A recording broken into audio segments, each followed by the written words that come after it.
Já, verið velkomin í bréfakassan hér í Game TV. Þetta liðurinn það sem að áhorfendur senda okkur tölvupóst eða bréf og við förum yfir og skoðum svona beiðnir og spurningar frá ykkur, áhorfendur góðir.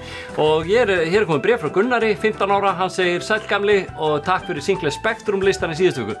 Já, það var nú ekkert, ég þetta bara sannur heiður að renni yfir þetta. Það væri nú gaman að fá annað svona frá elsta manni á Íslandi, frábært nema núna yfir Commodore 64 leiki.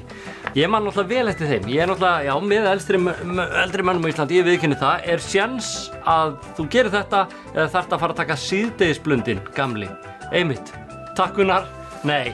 Ég blunda menn ekki á Game TV heimilinu því ég ætla að vaða hérna lista fyrir þig og topp 10 Commodore 64 leikir eins og ég man eftir þeim. Og í 10. sæti þá svakalegu leikur, það leikurinn Street Rod.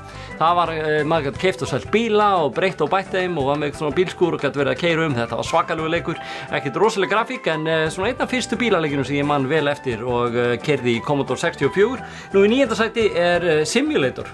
Ég náttúrulega þó ég hef verið ungur á þessum árum þá var ég að sökka mig svona flókna leiki og það var Silent Service og þeir komu nú nokkru gennum tíðina en fyrsti sem ég prófaði var á Commodore 64 og hann var mjög góður. Maður var að stýra kabot og var með svona sjónpípuna og allt í góðum feeling og þarna fílaði ég mig mjög kallmannlegan að stýra heilum kabot en það gerði síðan ekkert fyrir mig seinna í lífinu en ég meina virkaði þá. Nú í 8. sæti Impossible Mission sem er eins og margir glöggir hafa átt að sjá í staðinn fyrir Mission Impossible og bara Impossible Mission örugglega til að borga ekki leyfisgjöld en þarna var maður svona spæjari og átt að leysa þrautir og fara í alls kyns byssubarda og lenda í alls kyns vesenni en þetta var leikur sem var gríðarlega öflugur á Commodore 64 og var mjög vinsæll líka. Nú í 7. sæti nú einn af mínum svona uppáhaldsleikjum það Zack McCracken and the Alien Mindbenders og þetta var svona ævintýraleikur að gamla skólanum þar sem maður var blaðamaður og átti að skrifa einhverja geimveru sem komu niður á jörðina og þetta var allt í einhverju tómu rugli.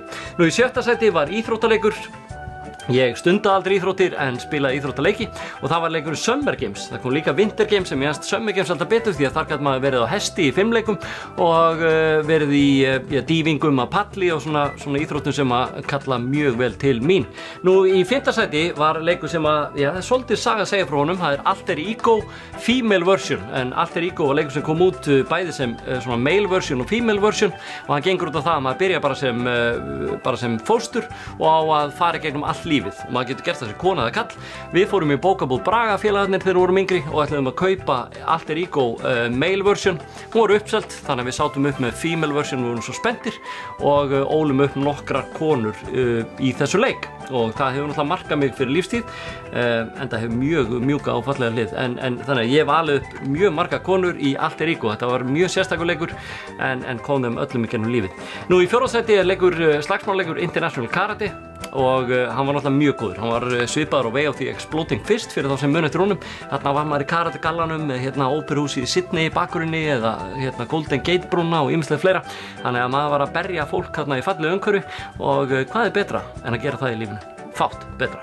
Nú í 3. sæti það Bruce Lee. Það var líka slagsmálleikur, ég var ekki mikið að berja fólk svona dagsdaglega sjálfur en fekk útrás svona í tölvuleikjum enda kannski sjáu þið það, ég er meira svona lover than a fighter og það var meira þannig og í öðru sæti var Pool of Radiance, Dungeons & Dragons leikur, hlutverkaleikur sem var algjörlega mega ekkert sens að ég spilaði en ég spilaði svona 800 klukktíma, æska mín fór í þennan leik og í 1. sæti það leikur sem að ég er mjög hrifinn af og hef spilað á marga tölvur en byrjaði í Commodore 64, það Sid Meier's Pirates. Þar giftist ég sjóræningja, konumaður og ýmislegt fleira sem maður gæti gert. Maður gæti siglt heimsins upp, náð sér konur, drukkið rom og barist. Og ég hef nú verið í því bara síðan. En Gunnar, þetta var svarið við spurningunni þinni. Það engin síðdegis blundur hér. Topp 10 Commodore 64 leikir. Tróttu þessu í pípuna þina og reyktu.